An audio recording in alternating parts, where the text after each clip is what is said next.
I appreciate it. You want me to take some questions or? Let's media first. Okay. Well, you coached for some legend coaches. Can you just briefly, like Rob Evans and Eddie Sutton and Coach Dyer and Lou Olson and even your father, Yep. what have you taken from that experience with each of them? You know, the common thread in all of those guys is I felt like that they were guys that paid attention to detail, you know, and detail can be, you know, the uniformity of kids. I'll give you an example. If something isn't university issued, I don't want it worn in practice. There'll be some kids will come out and they'll have NBA socks on. They're not in the NBA, and what they're basically saying is I want to be different than what UCA is. And those guys taught me those little things, because if you're detailed in those little minute things, then what happens is your team plays with more of a purpose and more together. Those gentlemen were all extremely competitive. You know, I used to play a lot of tennis with Coach Sutton, and I would play against Coach Sutton. He would always have the tennis coach. And I had an assistant athletic director who wasn't very good. And so we'd get beat all the time. But Coach was just so competitive in everything he did. And so I think those are some of the things. And then the biggest thing is these guys all cared about kids. There's no one that cares about kids more than Rob Evans. He loves them. He can be tough on them when he needs to be. But it is a family environment. And all those guys had that, that in common, and so I was really fortunate to be led by those gentlemen and be influenced by them. Yes, sir. Jeremy Bunker, talking about just what's your style of play, coach? UCA has been one of the worst defensive teams in the country the last 4 years. They give up 81 points a game this year. Just, what's your style of play?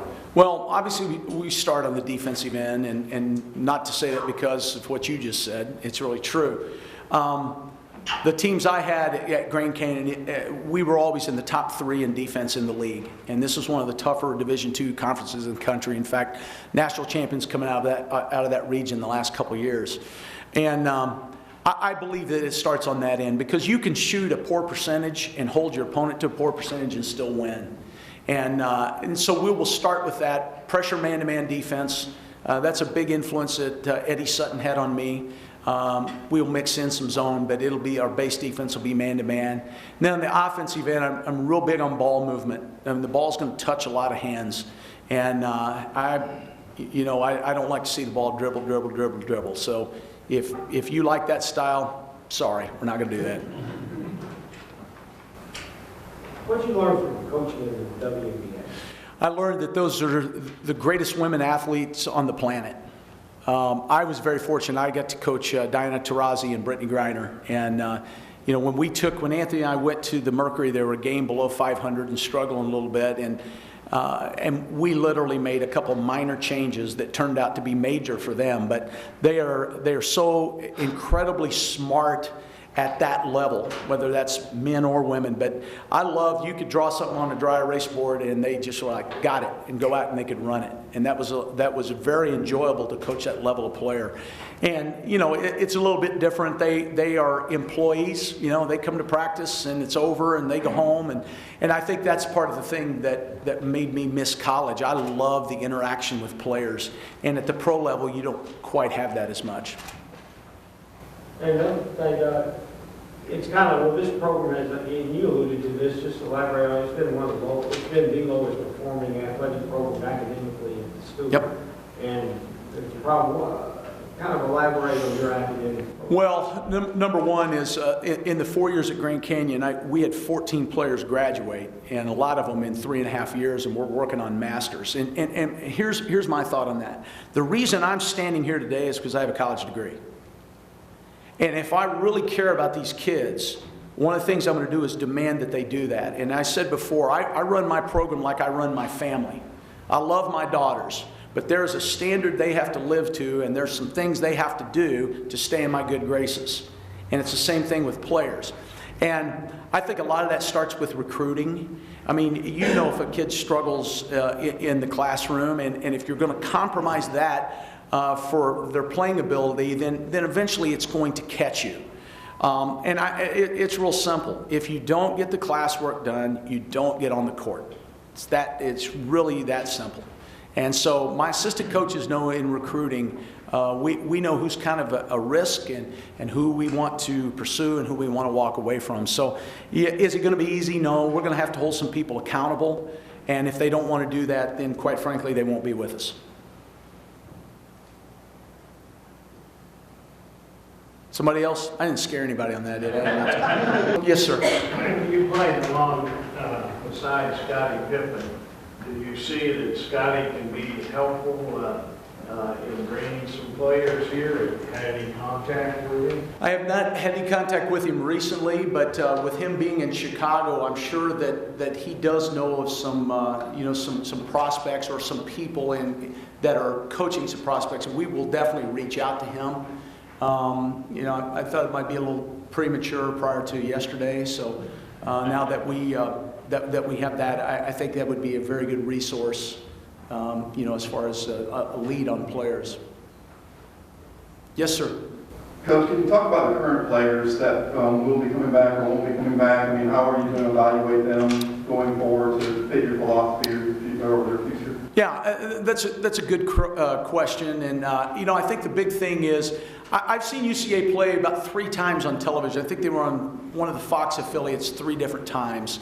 So I don't have a real good feel for the ins and outs of the team.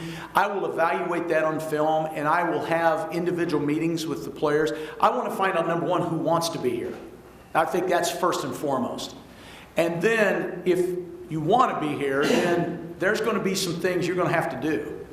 And to me, actions always speak louder than anything else. Yeah, I want to be here. Well, do you want to do what I ask you to do?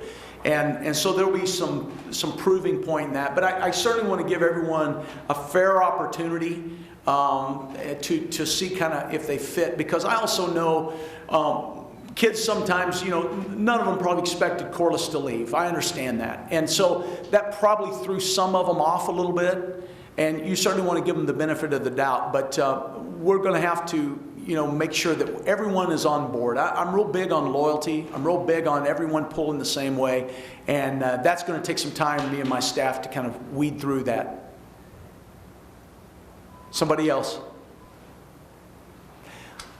I appreciate it. Looking for, we got one more. Sorry. Russ, I was just going to tell you, Coach Dyer and myself. Great to see you. You were hit. Great to see you. Good seeing you. Proud you're here. Home run out here. But anyway, Coach Dyer and I forgive you for taking Anthony and Keith Carter and them guys to Mississippi. And we was here, it's been nice to have those guys, but now we'll expect a little bit coming back to us. So proud you're here. Well, thank you very much. And Coach, I didn't recognize you with your hat. I was looking around. I said, I text Anthony. So great. I'm really glad that you're here today. Really am. I got to tell one funny story about Coach Jones. Love Coach Jones. I heard about this kid named Keith Carter. A good friend of mine, Warren Carpenter, over here, told me about him. And Keith's from Perryville, for you that don't know, and he played at Ole Miss. And I think at that time, he was leaning toward coming to UCA. They were Division II. And so I heard about this kid named Keith Carter, and I came over to the Ferris Center to watch the holiday basketball tournament. I walk in, first 3 times Keith touches the ball, he makes a 3. He's got 9 points about a minute and a half into the game. This is back before cell phones now. I run out to the payphone up in the lobby area. I call Coach Evans back at Ole Miss, and I said, I think we found our off guard. Well, the funny part about that is when I walked in the gym that night, Arch was standing at the other end of the court. And as I'm walking toward him, he hung his head and he started doing this. And I said, Coach Jones, you feeling all right? He goes, not now. And I still wasn't sure. And he says, you're going to take my boy from me. And I said, well, I haven't even seen him play. He goes, I promise you're going to like him. And I hope we can find a Keith Carter and bring him to UCA this time. Thank you very much. I look forward to seeing you all.